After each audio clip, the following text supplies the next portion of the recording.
A helicopter from the Wisconsin National Guard searched from above.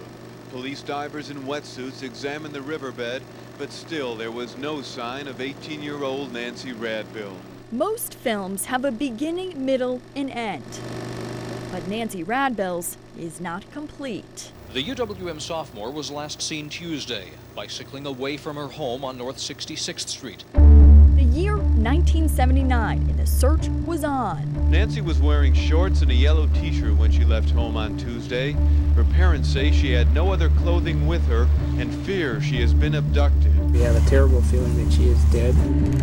A story that changed in a matter of days. Late this afternoon, her body was found in the parkway by an older brother. The body was nude, the throat slipped.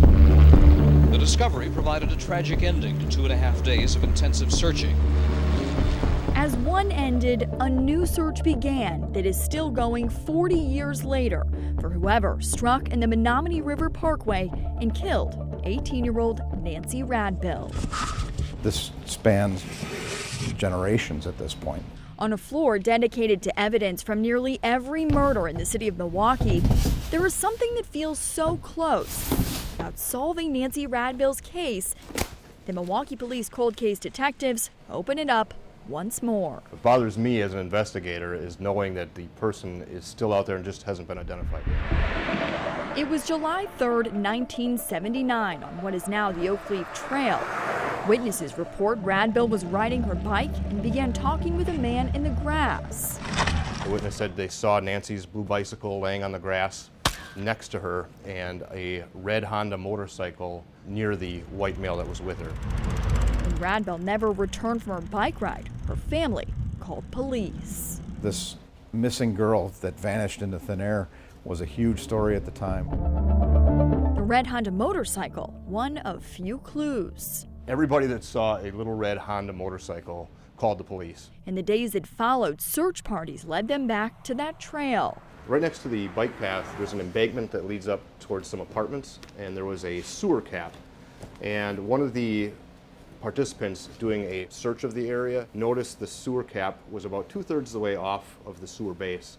Investigators uncovered a lot of evidence in the area where Nancy's body was found, but a big clue came from down below. At the bottom of the cylinder was her shoes, her shorts, and her shirt. Seemed to be intentionally placed there to be concealed. Those close to her discovered her body and bike not far. The waiting is over, at least we know. And the other feeling is that we pray and hope that whoever did this horrible crime will be brought to justice.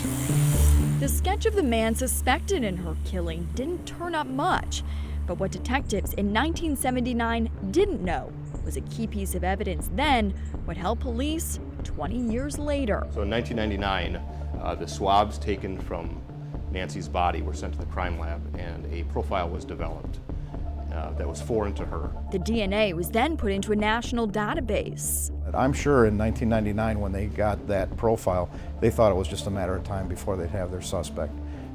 And that's 20 years ago now. 40 years since she died, no one's DNA in the system matches the DNA found on Radbill's body. So we're not going to give up. We never give up. DNA is that strand of hope from that summer day decades ago. She really didn't deserve this. It's this case, it's other cases, it's all of our cases. We wish we could solve them all. A truth hidden in darkness as they wait for that person to come to light. With photojournalist Eric Listheim, Suzanne Spencer, Fox 6 News.